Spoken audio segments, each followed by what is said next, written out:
नमस्कार, जनवार्तामध्ये आपल्या सगळ्यांचं स्वागत। सर्वप्रथम पाहूया ठळक बातम्या।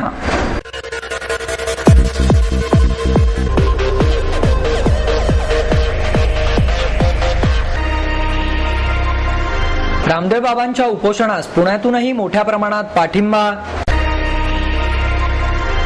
मान्सूनपूर्व पावसानं पुणेकरांना झोडपलं, सलग दुसऱ्या दिवशीही जोर कायम। 13 जून शिवराज्याभिषेक दिनापासून शिवसेनेच्या वतीने शिवसेना अभियान घरोघरी गावोगावी धनुष्यबाण सुरू करण्यात येणार।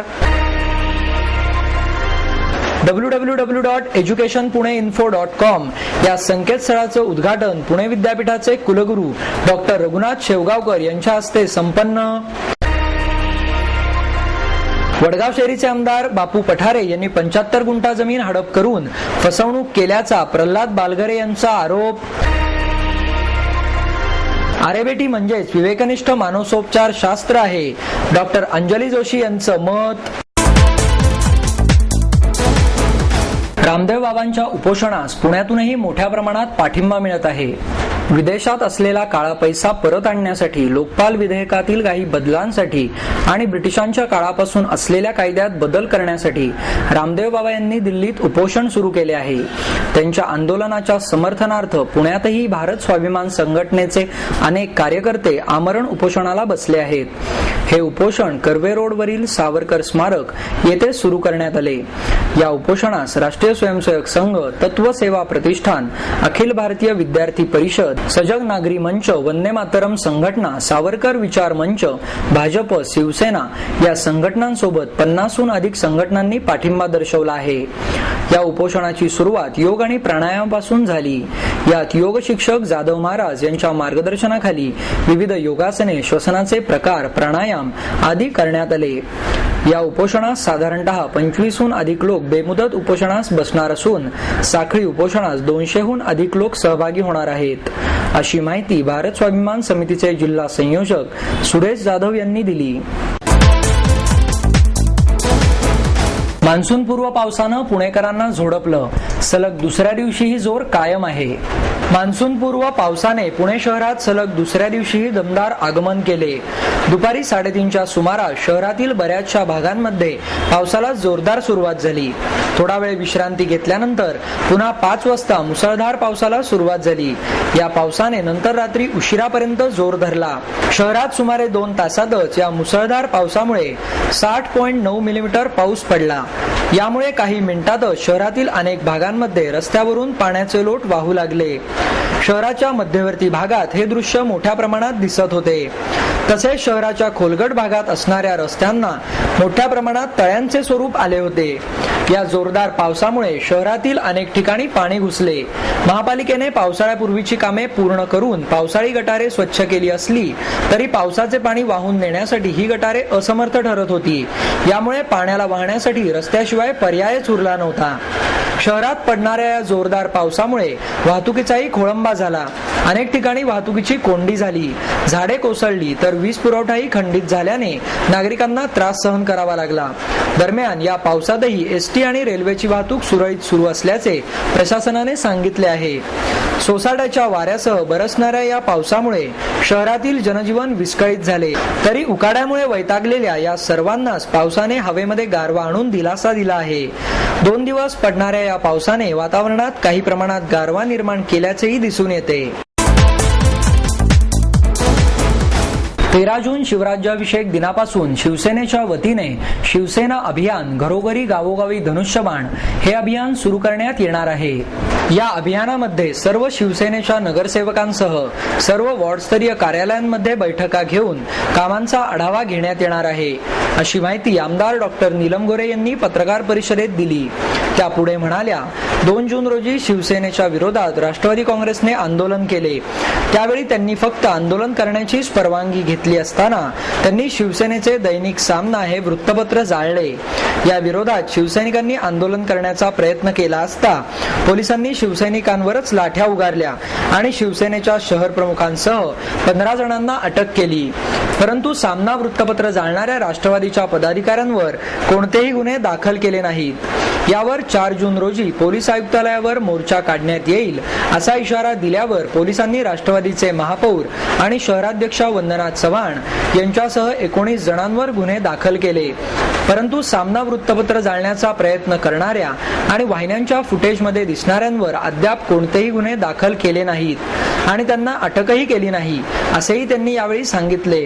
शहरातील इतर प्रश्नांबद्दल बोलताना त्या म्हणाल्या, 6 जून रोजी सायंकाळी 5 ते 7 दरम्यान पुणे शहराच्या सर्व महत्त्वाच्या चौकात जनतेकडून सूचना मागवल्या जाणार आहेत. मुख्यतः पुणे मनपाने पेट्रोलवरील कर रद्द करावा ही मागणी अंमलात आणावी यासाठी नागरिकांच्या सूचना आणि निवेदने एकत्र करून 7 जून रोजी पुणे मनपातील सर्व संबंधितांना सादर केली जाणार आहेत. या पेट्रोलवरील कराच्या मागणीसोबत गुरुवारी 9 जून रोजी होणाऱ्या मुंबई येथील आझाद मैदानावरील सरकार विरोधातील शिवशक्ती भीमशक्ती महामोर्चाच्या तयारीच्या संयुक्त बैठका 7 जून रोजी घेण्यात येतील याबाबतचीही त्यांनी माहिती दिली. गेले 2 दिवस शहरात पावसामुळे अनेक अडचणी निर्माण झाल्या असून राष्ट्रवादी आणि काँग्रेसची सत्ता असणाऱ्या पुणे महापालिकेची पावसाळीपूर्वीची कामे अत्यंत धीम्या गतीने सुरू आहेत. पावसामुळे शहरातील नागरिकांना झाडांच्या फांद्या तुटणे, वीज खंडित होणे, नाल्याचे पाणी तुंबणे अशा अनेक समस्यांना सामोरे जावे लागत आहे. याबरोबरच अनेक वाहतूक सिग्नल बंद करण्यात आल्यामुळे वाहतुकीची कोंडीही निर्माण होत आहे. याबाबत वाहतूक पोलीस आयुक्त मनोज पाटील यांना विचारले असता त्यांनी सांगितले की वाहतूक नियंत्रण करण्यासाठी वाहतूक सिग्नल बंद करण्यात आले. आपल्या लक्षामध्ये असेल की आम्ही पुणे महापालिका आयुक्तांना ते आल्यालाच निवेदन दिलं होतं आणि ज्या नाल्यांच्या मध्ये अयोग्य पद्धतीने बांधकामं झाली आहेत त्याची छायाचित्र आणि त्याचे पुरावे आमदार चंद्रकांत मोकाटे तसंच श्याम देशपांडे सर्वांनीच तपशीलवार नगरसेवकांनी माहिती दिलेली होती. नाल्यांच्या बद्दलचा तर एक प्रश्न आहेच, परंतु काल जी पुणे शहरात परिस्थिती झाली त्याच्यामध्ये तिन्ही गोष्टी घडलेल्या दिसल्या की पाण्याला निचरा व्यवस्थित नसल्यामुळे पाणी साठलं, राडारोडा आणि साफसफाई झाली नव्हती त्यामुळे पाणी अनेक ठिकाणी तुंबलं आणि तिसरी अगदी गंभीर गोष्ट म्हणजे गटारांमधून पाणी उलटं रस्त्यावरती येत होतं. आमची अशी मागणी आहे की महापालिका आयुक्तांकडे आम्ही सांगितलं होतं की संपूर्ण गाळे सफाईच्या संदर्भामध्ये पावलं उचलली गेली पाहिजेत. आता पहिल्या पावसामध्ये काही वेळेला गाळ तेवढा साफ झालेला नसतो, परंतु वेगाने पाण्याचा जर का स्रोत आला तर तो गाळ निघून जातो. त्याच्यामुळे आम्हाला एकच वाटतं की जिथे जिथे प्रचंड कोंडी झाली वाहतुकीची आणि पाणी साठलं त्याची पाहणी ताबडतोब करावी. आमची कार्यकर्त्यांच्याकडून हीच अपेक्षा आहे. आमचे कार्यकर्तेही महापालिकेला ही सगळी माहिती कळवत आहेत. परंतु आज मी महापालिका अधिकाऱ्यांचं निवेदन वाचलं की विशेष काही प्रश्न आले नाहीत, तर कुठून बघून हा त्यांनी जावाई शोध लावला काय मला कळलं नाहीये या सगळ्या विषयामध्ये. आणि मला असं वाटतं की म्हणून लोकांच्याकडून सूचना बघायला त्यांनी पाहिजे होत्या. एक दुसरं, काल वाहतूक पोलीस आयुक्त मनोज पाटील यांना मी स्वतः संपर्क साधला होता. दांडेकर पूल, गांजवे चौक अनेक भागामध्ये सिग्नल्स बंद होते आणि सिग्नल्स बंद होते आणि वाहतूक पोलीस सुद्धा नियंत्रण करत नव्हते. दुचाकीवरचे लोक सगळे त्यांची कोंडी झाली होती आणि वाहनांची कोंडी झाली होती. तेव्हा मला मनोज पाटील यांनी असं उत्तर दिलं की वाहतुकीचं नियंत्रण करण्यासाठी म्हणून आम्ही सिग्नल बंद केले होते. परंतु सिग्नल बंद केले तर मग वाहतूक पोलिसांची तेवढी संख्या जर का नसेल तर वाहतूक ती नियंत्रितच करू शकत नाहीत आणि म्हणून सिग्नल जर का चालू असते आणि आता खरं सिग्नल इन्व्हर्टरवरती सगळे केलेले आहेत तर सिग्नल जर का चालू असते तर त्याच्यामध्ये एखाद्या कमी कोंडी झाली असते का काय असं वाटतं. दुसरं मला असं वाटतं की आमचं निरीक्षण आहे अनेक पावसाळ्यांमधलं छोट्या गाड्या पाण्याच्या फवाऱ्यामुळे बंद पडतात. तर या छोट्या गाड्यांना बाजूला काढण्यासाठी काहीच यंत्रणा नव्हती. पहिला पाऊस असल्यामुळे झालं असेल मी समजू शकते, परंतु पाऊस येणारे ही 2-3 दिवस बातमी येते आणि मग एक छोटी गाडी मध्ये बंद पडली की सगळी वाहतुकीची कोंडी होते ही त्याच्यामधली वस्तुस्थिती दिसते. आणि तिसरं, नागरिकांना पण माझं एक आवाहन राहील की जेव्हा मोठ्या गाड्या जातात तर त्या वेगाने काढतात ते पाणी अडकू नये म्हणून, परंतु ते जितक्या वेगाने काढतात की आजूबाजूचे टू व्हीलर्सवाले आणि छोट्या गाड्यावाले यांचं संपूर्ण त्यांना डोक्यावरून सचैल स्नान सातत्याने होतं. तर काही ज्या शिस्तीच्या गोष्टी आहेत तर त्या थोडंसं स्वयंनियंत्रण पण नागरिकांनी ठेवलं पाहिजे. विशेषतः दुचाकी स्वार कंटाळलेले असतात, बरोबर आहे, परंतु दुचाकीवाल्यांचं काल राज्य होतं सगळीकडे, म्हणजे कुणी कुणाचं ऐकतच नव्हतं. तर अशा पद्धतीने झालं तर नागरिकांनाच त्याचा त्रास होईल आणि महिलांचे आणि ज्या छोटी मुलं असणार लोकांचे पण अतोनात हाल झाले या सगळ्या परिस्थितीमध्ये. तर हे टाळायचे असतील तर वाहतूक पोलिसांनी सुद्धा त्या भागामध्ये, आणि त्याला मी आमच्या शिवसैनिकांनाही सांगितलेलं आहे आता की तुम्ही सुद्धा तुमच्या भागात वाहतूक कोंडी दिसली तर तुम्ही सुद्धा स्वतः स्वयंसेवक म्हणून मदतीसाठी उतरावं, जेणेकरून लोकांचा सहभाग राहिला तर थोडं लोकांना वाहतूक कोंडीचा त्रास कमी होईल. परंतु पाणी साठण्याच्या संदर्भामध्ये जिथे जास्त पाणी साठतंय, काल आता आम्ही संपूर्ण कात्रज रोडवरून आलो तर त्या ठिकाणी सुद्धा म्हणजे एक ज्याला आपण म्हणून 8-9 इंचापर्यंत पाणी साठलेलं आहे. तर हे पाणी साठण्याचं प्रमाण वाढत गेलं तर पुढे अजून मोठे अपघात, शॉर्ट सर्किट हे सगळे प्रकार होतात. तर गटनेत्यांना आम्ही सुचवलेलं आहे, त्यांचं स्वतःचं लक्ष आहे की महापालिका आयुक्तांकडे विचारणा करून त्या सगळ्या मुद्द्यांचा आढावा ताबडतोब ते घेण्याचा प्रयत्न करतील. www.educationpuneinfo.com या संकेतस्थळाचं उद्घाटन पुणे विद्यापीठाचे कुलगुरू डॉक्टर रघुनाथ शेवगावकर यांच्या हस्ते करण्यात आले. या संकेतस्थळाची निर्मिती माय पुणे इन्फो या संस्थेद्वारे करण्यात आली. यावेळी संस्थेचे व्यवस्थापकीय संचालक ॲडव्होकेट गणेश सातपुते, सॉफ्टविनचे रुपेश कोतवाल, संकल्प डिझाईनचे स्वप्नील नहार, आनंद जगताप, महेश महाले आदी मान्यवर उपस्थित होते. ऐतिहासिक, सामाजिक, राजकीय या गोष्टींसाठी प्रसिद्ध असलेले आणि महाराष्ट्राची सांस्कृतिक राजधानी म्हणून प्रसिद्ध असलेल्या पुणे शहरात नामांकित शिक्षण संस्था असल्यामुळे पुणे हे विद्येचे माहेरघर मानले जाते. त्यासाठी देश परदेशातून विद्यार्थी शिक्षण घेण्यासाठी येतात. त्यांना शैक्षणिक विश्वाची माहिती पुरवणारे हे संकेतस्थळ आहे आणि यासाठीच याची निर्मिती करण्यात आली आहे.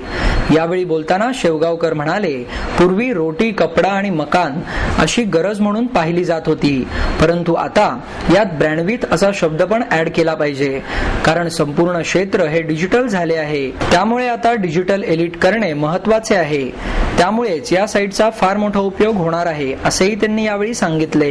यावेळी ॲडव्होकेट गणेश सातपुते म्हणाले की रुपेश कोतवाल, स्वप्नील नहार, आनंद यांनी ही वेबसाईट तयार केली असून मी फक्त मार्गदर्शन केले आहे. या वेबसाईटवर पुढे आम्ही पुणे जॉब, स्पर्धा परीक्षा मार्गदर्शन या प्रकारच्या लिंक्सही टाकणार आहोत, असेही त्यांनी यावेळी सांगितले.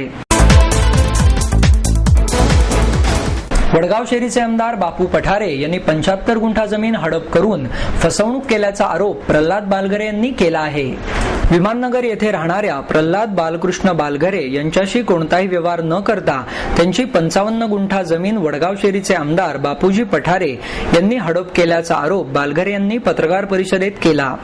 गेल्या 8 महिन्यांपासून बापू पठारे यांनी बालघरे यांच्या सर्वे नंबर 211 मधील 55 गुंठा तर सर्वे नंबर 203 मधील 20 गुंठा अशी एकूण 75 गुंठा जमीन आपल्या ताब्यात घेतली आहे. या जमिनीच्या व्यवहारासंबंधी कोणताच पुरावा पठारे यांनी बालघरे यांच्या कुटुंबाला दिला नाही. तसेच सदर जागेत त्यांनी शेड उभारून तिथे एक स्टॉलही भाड्याने चालवायला दिला आहे, असेही प्रल्हाद बालघरे यांनी पुढे सांगितले. या संदर्भात बालघरे कुटुंबाने जाब विचारण्याचा प्रयत्न केला असता पठारेंच्या गुंडांकडून त्यांना मारहाणीची धमकीही देण्यात आली. त्यांनी याची विमानतळ पोलीस चौकीत तक्रार दाखल केली आहे. तरीही पोलीसही याकडे दुर्लक्ष करत असल्याचे समजते. पोलिसांकडून पठारेंशी समझोता करण्याचा सल्ला वारंवार मिळत असून पोलीसही याविरुद्ध कारवाई करण्यास नकार देत असल्याचेही त्यांनी यावेळी बोलताना सांगितले. आरेबेटी म्हणजेच विवेकनिष्ठ मानसोपचार शास्त्र आहे, असं मत डॉक्टर अंजली जोशी यांनी व्यक्त केले. मुक्त शब्द मासिक यांच्या वतीने विवेकी पालकत्व आणि मी अल्बर्ट एलिसा यांच्या आवृत्तीच्या लेखिका डॉक्टर अंजली जोशी यांची मुलाखत प्रसिद्ध साहित्यिक पत्रकार मुकुंद टाकसाळे आणि संध्या टांगसाळे यांनी घेतली. यावेळी बोलताना डॉक्टर अंजली जोशी म्हणाल्या की आरेबेटी हे बऱ्याच जणांना वाटते की हे अनुवादित आहे, परंतु हे अनुवाद नसून स्वतंत्र निर्मिती माहिती असून असे पुस्तक इंग्रजी भाषेतच काय परंतु कोणत्याच भाषेत उपलब्ध नाही. अल्बर्ट एलिस हा एक विवेकी विचारी माणूस होता, परंतु कधीतरी अविवेकी विचार हे त्याच्या मनातही येत होते, कारण भावना या येणारच. त्यामुळे मला त्यांना देवत्वावर बसवायचे नव्हते. या पुस्तकांची ग्रांथिकी भाषा आहे, परंतु आपल्याला सहज आणि सोपे लिहिणे हे फार अवघड आहे. यात त्यांनी यमयातना, तुळशीपत्र, ब्रह्मानंद टाळी असे नवीन शब्दही वापरले आहेत. यात विचार, भावना, कृती हे एकत्रित आहेत. या विचारसरणीचे दोन भाग आहेत. एक म्हणजे मनुष्य अस्वस्थ का होतो आणि दुसरे म्हणजे अस्वस्थता कशी दूर करावी. कारण सर्वांच्या मनात वेगवेगळ्या भावना असतात. घटना जरी एक असली तरी दृष्टिकोन हा वेगवेगळा असतो. त्यामुळे आपण आपल्या दृष्टिकोनामुळे अस्वस्थ होतो. अविवेकी भावना ज्यावेळी आपल्या मनात निर्माण होतील त्यावेळेस आपल्या मनात विवेकी दृष्टिकोनाची स्थापना निर्माण करणे गरजेचे आहे, असेही त्यांनी यावेळी सांगितले.